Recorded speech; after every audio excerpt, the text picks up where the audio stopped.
Welcome to Mr. Biz Radio, biz talk for biz owners. If you're ready to stop faking the funk and take your business onward and upward, this show is for you. And now, here's Mr. Biz, Ken Wentworth. All right, welcome back to another episode of Mr. Biz Radio with me, Mr. Biz, Ken Wentworth.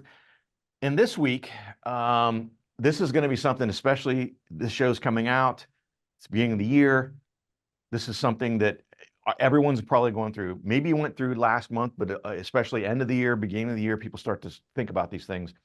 And specifically, we're going to talk about the stuff about your stuff is not about your stuff. That's what we're going to talk about. We're going to talk about decluttering and the right ways to do that, the impacts that it has on so many different things. We're going to get into a little bit of things that I've had some friends of mine, some in the family, et cetera, that they've had parents pass away and now they're going through stuff. And it's like, oh my gosh, it's just a, huge, deluge of things that are like, holy crap, I didn't know mom and dad had that, or aunt and uncle had that, and all that kind of stuff. So our guest this week is Lisa Geraci Rigoni. Sorry, Lisa. I asked you right before we came on here, and I screwed it up already. I even wrote it down. She's the #1 bestselling author of her book, 17 Spatulas and the Man Who Fried an Egg. She is owner and CDO, Chief Declutter Officer, of the Organizing Mentors, and has been helping her clients reclaim their space mentally and physically since 2008. Beyond organizing space, Lisa and her team mentors guide clients to implement best practices to inspire confidence and making positive choices that enrich their lives and set them free from the habits that have kept their minds and spaces decluttered. The mind thing is a big thing. We're going to talk about that too. Lisa is a sought-after keynote speaker about her book and the secrets to finding your organizing style in teaching and mentoring her proprietary, the LITL system. We're going to talk about that, the little system. We're going to talk about that as well. But Lisa, without further ado, welcome to Mr. Biz Radio. Thank you. No, I'm very, very happy to be here. Thank you. Yeah, so I got to tell everyone. Subject for everybody, myself included, right? Everybody. Well, 100%. Like I'm looking around the studio here. I should tell everyone before we even started the recording and started the show here. Between Lisa and producer Alan and myself, we talked for like 20 minutes. We're like, we gotta get the show going here. Like we're missing out on all this great content that we've created with these conversations. But even while we were talking, I'm looking around the studio here and I'm like, do we really need that? Like, why? That's been there for 2 years. Like, we haven't even used that thing. Like, what's going on here? So before we get into that, Lisa, tell us a little about your journey, your career journey, your entrepreneurial journey, how you got to be a CDO. Well, I named myself, so I don't know if you get to do that. That's fair. That's fair. Well, so long story short, I'm almost 60, so this is my third career. And started out as a professional dancer and a singer and an actress, and then had a personal training and fitness company. We moved from Chicago to Virginia, Northern Virginia, just out of DC, and started teaching classes and personal training and things like that. And then friends of mine would, when I had a 6-month-old baby, we'd have play dates and they'd start saying, my garage is so cluttered in my kitchen, I can't find anything. And the kids would be playing. So I say, well, let's do something about it. Because I realized years later that I was really good at organizing and also making decisions and talking things through with people. And in my book, I talk about my ADD. I was diagnosed with ADD at 40. And when I went back in my life, I thought, oh, yeah, I used to organize to calm myself down, or the mental clutter, or the emotional, physical clutter around me, noises, kids laughing and screaming, and just kind of too much would get me, there'd be chaos inside of me. And, I'd get anxiety and I'd go either lock myself in the bathroom and organize towels and sheets and pillows or whatever, or my closet, and it just calmed me down. So when I just moved, so I was looking at the back of my, my shelves here going, oh yeah, I think I can move that to another room. I just unloaded boxes. So yeah, it's all about how you feel and what works for you. And that's the thing that I think separates my theories and my mode of teaching with other organizers, because we don't come in and tell you what to get rid of. If you want to keep that mug that, doesn't have a handle because grandpa gave it to you and it's ugly and you really don't like it, but it reminds you of grandpa and you love it. keep it. We're Yeah. not going to say get rid of it. It has to have some meaning for you. So we work with the client, and whatever organizing style or system they need, then it works for them. If they want piles so they see everything, let's make them piles so they want to see it, within reason, right? We work with a lot of people on the hoarding scale. But if it works for them, let it be. That's why they're hiring us. What's interesting to me, so as far as your journey, so you go from being a performer up in front of people all the time, obviously, worried about being judged. I'm sure you're in front of an audience. Am I going to screw up? Oh my gosh, I hit the note wrong, or I took the wrong dance step, etc. And then becoming good at getting the personal training field. I was in that as well a long time ago as well. And then, realizing that I'm not going to put words in your mouth, but it sounds like you realize A, you're good at this, and B, you kind of have a passion, it sounds like, for it because you're good at it. Is that a good summation? Yeah, thank you for that. Yeah, and it was hard for me actually to realize it, because I think I think everyone's here for a reason, and my reason is really to help people think beyond themselves. So I remember saying when I was 13, 12, 20, I love when people come to the theater because they can forget about their problems for a while and just live in whatever fantasy they're watching. For personal training, it would get them started with things that they had a hard time, because actually fitness and organizing are very similar. My clients are very similar. We hold on to stuff, we hold on to weight, we don't know where to start, we think we need stuff. People keep stuff to keep them cocooned and safe, when in reality it's keeping them unsafe. And actually with weight too, people keep weight on and don't make decisions, because they don't want to make decisions. And it's hard to make decisions because maybe you're going to make the wrong one, like you said about like dancing. So yeah, when I realized, everyone's not good at organizing, everyone can't see what I see, it was difficult because I didn't have that much confidence in myself, knowing something that other people weren't good at. But after, 16 years, I realized and that's why I changed my business from Leave It to Lisa to the Organizing Mentors, because we all need mentors to help us figure out what's right for us. So the clients that are attracted to me are pretty much the same ones that were for my personal training and fitness company. They just need someone to help them, hold their hand, guide them, and create a plan. I completely resonate with that. Number one, I would also add to what you were talking about with the similarities and analogous type people between personal training and organization is in the personal training space, in the fitness space, it's not only holding on to the weight, but what I found at least is it's holding on to these bad habits. It's holding on to these crutches, right? Oh, I had a client, I drink 12 Diet Cokes a day, and you're going to tell me I can't drink 12 Diet Cokes. I can't drink Diet Coke anymore.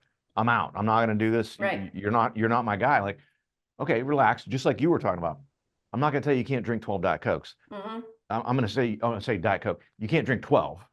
Right. Right. We're going to back you down off of that. I'm sure similar to what you're dealing with. We got to hit a break here, guys. You can find out more at Lisa's website, theorganizingmentors.com. We'll put that in the show notes as well, theorganizingmentors.com. Come back after the break, and we're going to talk about the LITL system. If you would like to reach hundreds of thousands of business owners every week, Mr. Biz Radio can help. Our show airs globally 7 days a week for more than 25 hours across several internet radio stations, plus 20 plus podcast platforms. Also, video exposure on the new exclusive Mr. Biz Network streaming channel, which gets blasted to 100 plus streaming platforms, and the Mr. Biz YouTube channel, and our 350,000 social media followers multiple times every week. Join Mr. Biz Nation as an advertiser by emailing us at info@MrBizSolutions.com. Attention, Mr. Biz Nation. We have an exclusive offer just for you. Get lifetime access to scarcity countdown timers and logic links for only $69. Yes, you heard it right. Only $69. These tools will add urgency to your email campaigns and website pages, helping you increase conversions, sales, and capture more leads. Don't miss this incredible opportunity. Visit getpulsetools.com now and take your business to new heights. Check out all 3 of Mr. Biz's best-selling books at MrBizBooks.com. Now, once again, here's Mr. Biz.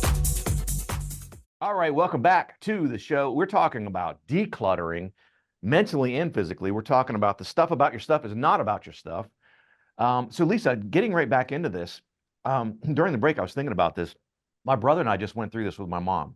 So my mom moved, this is back in July was when we were doing it. She moved the end of June. In July, my mom, her family kind of holds on to a lot of stuff, right? So, and my mom's living in an apartment. It's not in a 2-bedroom apartment, not a big place. She's there by herself, but still, she had a lot of stuff. And so my brother and I were admittedly a little frustrated with some of it because we've talked to her about it. And like, Mom, before you move, my mom's retired. So you got plenty of time on your hands. Start going through stuff so you don't have to move as much stuff, right? So let me ask you this. So my brother and I, the approach we took, this might be complete. You might say, "Oh my gosh, Ken, you completely screwed this up." Literally, my mom, I remember specifically 2 things. We went through her shoes. Okay, my mom had 13 pairs of black tennis shoes. My mom's retired. Did I mention that? Retired in her 70s. Okay. 13 pairs of black tennis shoes. I want to say 3 or 4 pairs still had tags on them. So we literally laid out all 13 pairs. And Mom's sitting in a chair. We laid them all on the floor and said, my brother looks at me and I look at him and he goes, "All right, Mom, we know you like black tennis shoes." She had other tennis shoes as well, other colors. So he said, "You get to keep 5. No, I said 4. You get to keep 4. Which 4 of these do you want to keep? My mom's like, "Well," she starts getting ticked about it. But then she looks down and she's like, "Well, those are old and crappy. Just throw those away. Those have tags on them. I haven't clearly, and I think the tags, I probably bought those 2 or 3 years ago. I've never worn them before." She's like, "If I didn't wear them, I must not like them that much. So let's donate those," right? And so she started to warm up to the idea. And she started, the more we went through all these different things, she started to get energized by it. Like she's sitting in a chair in the living room. She's like, "What's next?" And we're in the back, like going through stuff. Like, let's bring out all the coats, all the winter coats and all the spring coats. Brilliant. And she starts to get energized though. And then it's funny, after 2 or 3 times of that, iterations of that, my mom, we were out, I remember the winter coats, and she had a 12 or 13 winter coats, not just coats, winter coats, right? And my mom, we lay them all out. And my mom's like, she looks at us and she goes, "All right, what do you guys think? You think 4? Can I keep 4? Like she started to really get into it. There you go. And I'm like, "Well, wait a minute, Mom, these are different colors. So you should probably keep 1 or 2 of each color that you normally wear." So, and she's like, "Oh, you're letting me keep more than I said." So how does that fit into everything? That's like, brilliant. Brilliant, Ken. Really? Okay. Yeah, Well, yeah. that's good. So Good to hear. you just described the LITL system, LITL. Okay, perfect. Perfect. Great segue. And we use this system, I created it, right, to make every decision in your life. So the first L is let it go. You put out the 13 pairs of sneakers. She said, "Oh, I don't want those. Let those go. Those are new. I don't really like them. I haven't worn them, so let's donate those." She got rid of the things you don't want first, right? The coats also. "No, I'm not going to wear that one. That one's ripped." Or, "Oh, I have 2 red ones. I really like this red one, so I'm going to keep this one." So exactly the LITL system. The I is intentional. And even maybe that was like the same colors, or you have 2 of the same color. You make an intentional decision. So the less you have, the easier it is to make a decision. So this morning when you woke up for breakfast, like I'll use me. I was in a rush. I made my mushroom coffee because I always make my mushroom coffee. Do I want oatmeal this morning or just a bowl of cereal, or do I want my fruit cup? I don't want oatmeal. It's going to take too long. Da da da da da. I let go of the things I knew I didn't want. I made an intentional decision to have my fruit cup with my yogurt. So you make these decisions, you use this system to make any decision in your life. And that's like I was talking to Alan earlier. Look at your stuff. I do the same thing. What are the things you know you don't want? Because it's easier. And that's why your mom got all this confidence, because originally she thought, Oh my God. So I say, how do you eat an elephant? Say this all the time, one bite Yeah. at a time. You're looking at the whole elephant. You're looking at a 2-bedroom apartment, all this stuff you have to go through. What if something happens to mom? One bite at a time. Black gym shoes, get rid of. Next set of gym shoes, get rid of. Coats, get rid of. And soon the whole closet's purged. And you're making people happy donating things. You know, even the shoes Exactly. that were ripped or torn around here in Northern Virginia, we have kids living on the streets.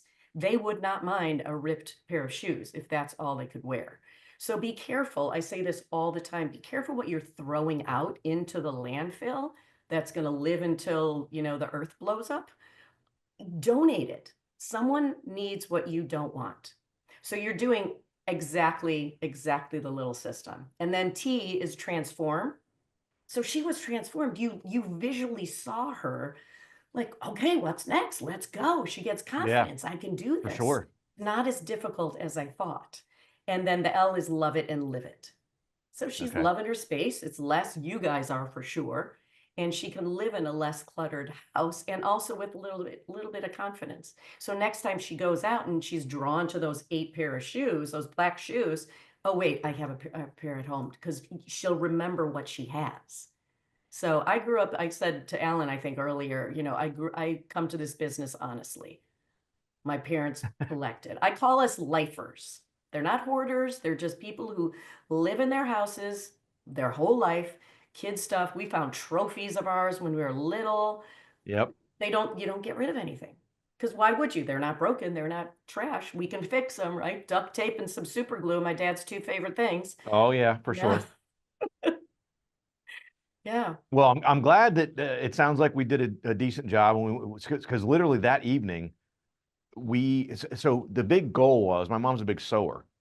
So Oh, in one of gotcha. her bedrooms, she wanted us to set up a sewing room, and we had it all laid out how we're going to do it. Tables over here. She could put her, all of her materials, all of her threads, this sewing machine for quilts and this sewing machine for other stuff. But I said, Mom, we got to make room for this. Like, we don't have room. And so a lot of the stuff we went through, to your point earlier, Lisa, they were things. Yep. Shoes, coats, nothing sentimental, not pictures, Right. not something from passed down, stuff. Like, she had so much stuff that she really, especially now that she's retired, at least as far as we were concerned, she doesn't need it. And again, so we'd spent all day, we did like 12 hours, sorry, about 10 hours. Those good boys. And we went to dinner that night, and my mom could not stop talking about how happy she was. And we started to set up the tables, but she saw the vision, like, this is what I wanted. And now I see that some of this difficult stuff, that these decisions I was making on what to keep, what to get rid of, et cetera, I see it now that this is going to be freaking awesome. Like, and now she's like, she almost every time I talk to her, which is almost every day, she'll bring it up. Man, I'm so thankful you and your brother came down, and like, man, my sewing room, I was in there, and without that, because her sewing room was full of bits and boxes and everything else, so. Yeah, all the personal is sentimental. You did a good thing by starting with easier things, because the intentional step is more difficult. So people usually stop. Oh, this is the clothes grandpa had when he died, or that stuff. Just pass it on. Still do the little system, the let it go first, and let go of what if it's too hard to think about, don't do it yet. And that brings me to, and we can talk about this after the break, the stuff about your stuff is not about your stuff. I love it. Guys, check out Lisa's website, theorganizingmentors.com. Again, theorganizingmentors.com. Come back after the break. We're going to talk about the stuff about your stuff is not about your stuff. How would you like to have direct access to Mr. Biz to help you run your business more profitably and more efficiently? At MrBizSolutions.com, you get live access to not only Mr. Biz, but also several of his hand-picked and trusted business experts, each with 20-plus years of experience to help you optimally manage and grow your business. That's just the start of where Mr. Biz Solutions begins. Learn more at MrBizSolutions.com. That's MrBizSolutions.com. Attention, Mr. Biz Nation. We have an exclusive offer just for you. Get lifetime access to scarcity countdown timers and logic links for only $69. Yes, you heard it right. Only $69. These tools will add urgency to your email campaigns and website pages, helping you increase conversions, sales, and capture more leads. Don't miss this incredible opportunity. Visit getpulsetools.com now and take your business to new heights. Got a question for Mr. Biz you want answered on air? Email it to info@MrBizSolutions.com. Now, once again, here's Mr. Biz. All right, welcome back to the show. This is the payoff time, right? So we've talked about a lot of good stuff. Hopefully you guys have gotten as much out of this as I have. I know, again, even before we started the show, between Lisa and myself and producer Alan, we were talking about all this stuff, and I'm like, holy crap. But Lisa, another thing that I've recently experienced, and I talk about this at the outside of the show, is, when you have aging parents and they have, as you mentioned, accumulated a lot of stuff. Mm-hmm. And they're collectors. I love that. So I've always tried to, I didn't know what terminology to use, because on my mom's side of the family, I wouldn't call them hoarders. They're not, it's not that strong, but collectors is a great term. Most people are not. They say they are. Like when people will call me and say, I think I'm a hoarder, I can say, I guarantee you're not, because hoarders don't reach out to organizers. Right. And you see the show, every once in a while, my wife will put the show on and you're like, oh my gosh, how do you live like this? But anyway, so what about that situation where you've got, maybe you've got aging parents and aging relative, and they've held on to some of these things. Mm-hmm. How do you sort of delicately approach that? Because a lot of that stuff may be sentimental, what we talked about earlier, but to help sort of declutter some of that stuff, not only mentally, but physically as well, for them before, in their retirement years, et cetera. Right. I wear many different hats, and I give many different suggestions to my clients and their families, and see which fits, because I don't know the dynamics between families, this and that. My dad collected Norman Rockwell. Okay. Didn't have any money, but he got a plate a month or something, thinking this was going to be my kid's retirement. This is like an investment. Like you're right. Yeah, investment, and I think in the 50s, 60s, 70s, there were a lot of companies that promised that, even the Yadros, they're so expensive, and nobody really is purchasing them again, unless they really want them. No one purchases the, like the Hallmark, the yearly, I don't know, ornaments, things like that, the little dolls, the, I can't think of the name. I have a couple of them because I love them, but people thought that those were investments, and they were going to sell. Even Beanie Babies. Remember Beanie Babies? Oh my gosh, yes. About the investment. So we were kind of blindsided, my parents, and people have, they'd be 90 now, of their generation. And then us, I'm almost 60. So that generation, the kids that have all this stuff, we don't know what to do with it. We remember it on the shelf, or even at grandpa's shelf. And then it came to our house, and then it was in the basement, and then it was on a shelf. And what I say to people gently is, for the adult children that are being gifted these things from their parents, take them if you can, within reason, right? If they want you to take a whole big china cabinet full of china and you don't have room for it, talk about it. They want, for the most part, people want to know their stuff. They kept it for a reason. They kept it for, like my estate sale company, Recycle the Love. They kept it to give to their kids and their grandkids. Before my mom passed away, she had Norman Rockwell and those Joe Shoe, or whatever those Christmas, big, huge Christmas things are, the wooden, they're beautiful. And we have a couple. Yeah, I know what you're talking about. Yeah. Yeah. And I said, Mom, put our names on the box. Put our names on the bottom. Put your granddaughter's names on the bottom. No, you'll know. You'll remember. I'm going to give it to. No. And so she wrote, my daughter's name is Marina. Every time Marina looks on the bottom of the little figurine, she sees my mom's writing. And I always say it's like a little gift from heaven to see the writing, not just to know grandma wanted you to have it, but to see it written out. So within reason, I counsel and coach my clients, give them to your family while you're alive. I hate to be morbid, but oh no, just after I die, you'll get rid of it. Wouldn't it be a blessing if I knew that grandpa wanted me to have this and he was able to give it to me? That memory is going to be so much more important. But also, flip that coin over, you don't want to bombard your family with all of your stuff. So it's really a give and take. But if I can impose or suggest one thing to the people who have a lot of stuff, look at the things and try to think, who do you want to have it?